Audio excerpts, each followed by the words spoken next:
Thank you. Thank you. I should say that with everybody wearing headphones, I feel I should make an announcement that your seat backs should be up and your tray tables down. Welcome to the Alitalia flight to nowhere. Good evening, and thank you for this incredible invitation from a wonderful magazine from Internazionale. And I want to thank my colleagues there for having me in Rome and here this evening. The editors and readers of Internazionale have heard from distinguished writers before, from artists, from scientists. Your speaker this year, I'm afraid, is a professional judge of talking dog cartoons.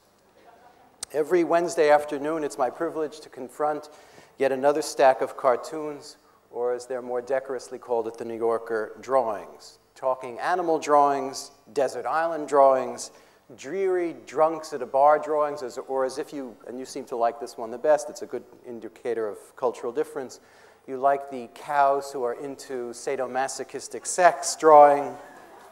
I'll be sure to include more of those in the issue. And I decide, this is a job worthy of a 12-year-old child, and I do my damnedest to do it. I have to admit that it is still with some residual bewilderment that I address you at all as an editor. For many years as a reporter at the Washington Post and then at the New Yorker, I was well trained in a proper disdain for editors. This is a minor but sustaining art like the villanelle or modern dance. I first learned it as the Post's boxing reporter, ringside, Marvin Hagler versus Thomas Hearns at Caesar's Palace in Las Vegas. An editor at the Washington Post, on the end of the phone line, had just simplified what I thought was a perfect first paragraph, much like an Auden poem, with fantastic poetic rhythms, but he had put facts in the paragraph, and I was very angry, theatrically angry, so much so that I slammed down the phone until the plastic of the phone receiver cracked in half.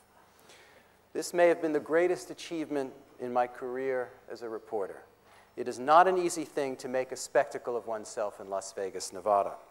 Finally, an ancient reporter for a Chicago newspaper turned to me with infinite pity in his voice, and he said, "Stop the commotion. Editors are only mice training to be rats." And so they are. This is an article of truth that rings in my ears morning and night. All the same, from my own rat hole, I've been asked this evening to talk a little bit about life at the New Yorker, the media in the internet age, and perhaps a little bit later on a few observations about American politics at the moment, and I'll try to do my best. Let me start with the magazine. There are many myths and passions where the New Yorker is concerned. Its readers are very loyal. Some of them are so loyal that their loyalty is on the point of a kind of benign fundamentalism. And they sometimes embrace change as if it were a wheel of Gorgonzola.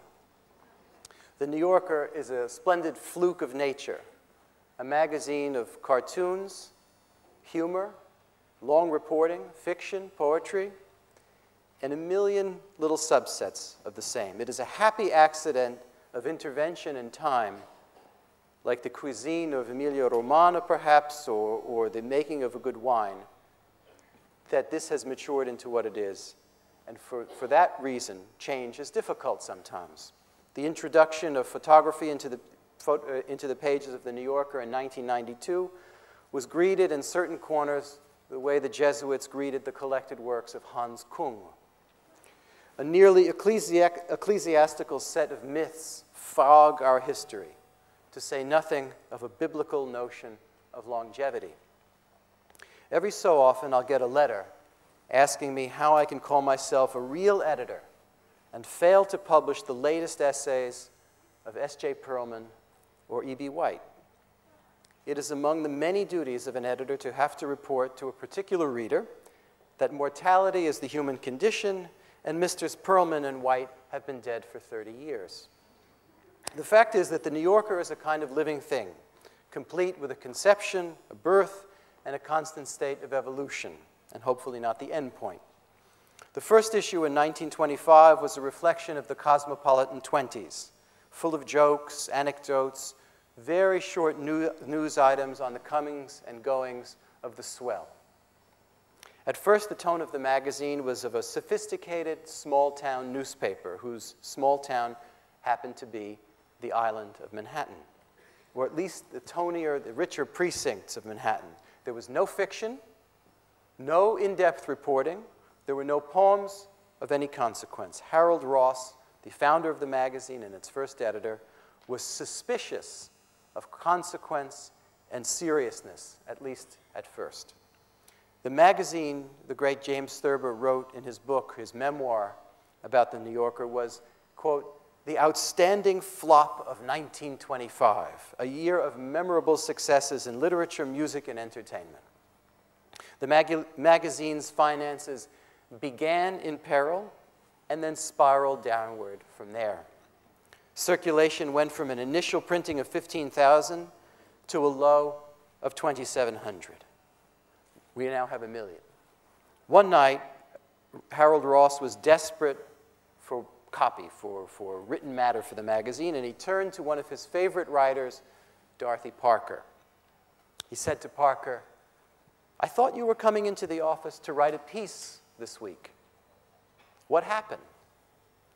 Dorothy Parker turned her eyes to Harold Ross and said she couldn't write the piece.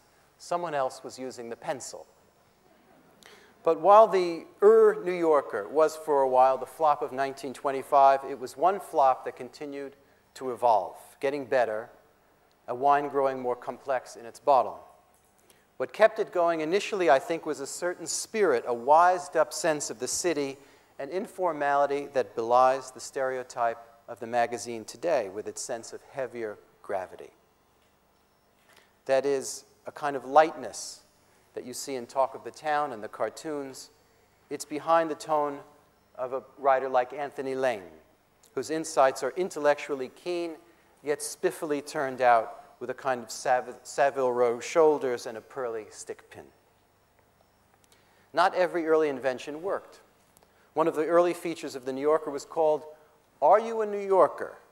The column would ask questions like, where is the city morgue? And on what days does the Bronx Zoo charge admission? One astute reader clipped the column out and attached a note and sent it in, and the note said, who the hell cares? And that was the end of the column. And so the magazine was changing from the first. Its earliest successes was a piece of earth-shattering reporting. It was hardly a piece of earth-shattering reporting. It was a semi-scandalous essay by a Park Avenue rich lady called Ellen McKay, and the piece was called, Why Do We Go to Cabarets? A Post-Debutante Explains. Harold Ross, a Western newspaperman whose happiest days may have been as the editor of Stars and Stripes, the official newspaper of the United States Army, was a particular and peculiar sort of genius, and an obstinate one.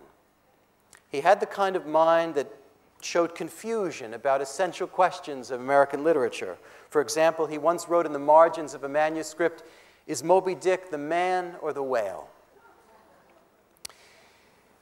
And at the same time, this man of seeming literary ignorance allowed his deputy, Catherine White, to usher fiction into the magazine, and with it, young writers like John Cheever and John Updike. He was a rough-hewn man of the world, Ross was, a social animal whose vocabulary was often foul, and yet he insisted on a strangely formal public language for the magazine.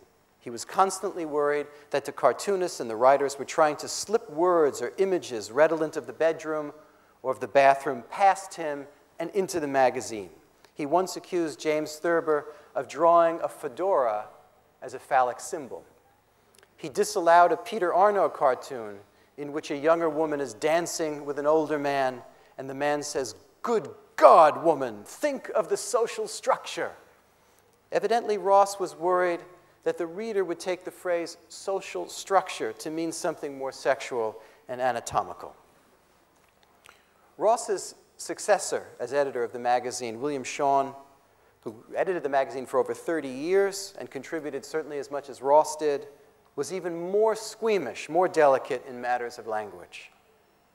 Certain words seemed to him too modish, too imprecise for publication, and he would, through silent decree, ban the offending words from our pages forever. This may not translate very well, but our good translators will give it a try. Intrigued, for example, he felt, could not and should not stand for the word interested. Massive could not be big or huge. Urinal was too close to being a bathroom word, and out it went. Two editors at the magazine even composed a mnemonic device of all the outlawed words in a single sentence, and it goes like this. This is only going to be good for the English speakers. Intrigued by the massive smarts of the balding, feisty workaholic, Tom Wolfe promptly spat on the quality photo located above the urinal. You can't say any one of those words, or couldn't. Needless to say, the list included what the Federal Communications Commission once called the 7 words you can't say on television, a position that became increasingly untenable after the sexual and verbal revolution. Many years ago, when he was having trouble getting published in the New Yorker, Norman Mailer once said that to him the First Amendment, freedom of speech, was his freedom to say fuck you in the New Yorker. It would be another 20 years before he got the chance. And yet, for all his peculiarity and comedy, Harold Ross believed in a sense of clarity in language and accuracy, and this pervaded the magazine from the first. In a sense, he wanted a magazine that he would and could enjoy. Ross was brilliant but no intellectual. Typically, he had to turn to a colleague and ask, who was William Blake? And when he was informed of Blake's artistic and poetical achievements, Ross replied without shame, how the hell did you know that? He dreamed not only of a pure clarity in his language, he also dreamed of managing and executive editors, deputies who would provide him clarity as surely as tractors furrow the earth. He hired and fired, looking for what he called my Jesus. He came perilously close to finding his Jesus in Wolcott Gibbs, an editor who worked for him in the 1930s, and one of the New Yorker's brightest lights and a theater critic. Once he was asked by Catherine White, Wolcott Gibbs was, to write a brief memorandum to be called The Theory and Editing of New Yorker Articles. The magazine was by now 12 years old. Let me share some of those laws of New Yorker editing with you. He writes, the average contributor to this magazine is semi-literate. That is, he is ornate to no purpose, full of senseless and elegant variation, and can be relied on to use 3 sentences when 1 word would do. So here are the rules. Number 1, writers use too many adverbs. On one page recently, I found 11 modifying the word said. He said morosely, he said violently, he said eloquently, and so on and so on. Editorial theory should probably be that a writer who can't make his context indicate the way his writer is talking ought to have another job. Number 3, our writers are full of cliches, just as old barns are full of bats. There is obviously no rule about this except that anything that you suspect of being a cliche is undoubtedly a cliche, and one had better remove it. Rule number 19, drunkenness and adultery present problems. As far as I can tell, writers must not be allowed to imply that they admire either one of these things, or that cannot admit that they have personally enjoyed them, although they are legitimate enough when pointing out a moral or adorning a sufficiently grim story. Rule number 20, the more as a matter of fact and howevers and for instances you can cut out, the nearer you are to the kingdom of heaven. Reading Gibbs's list of helpful reminders was not really an expanded version of the editorial commandments, but rather a peek into the original spirit of the New Yorker, its early attempt at scrupulousness, even seriousness, but all the time wanting terribly to avoid the hint of grandeur and snobbery and sanctimony.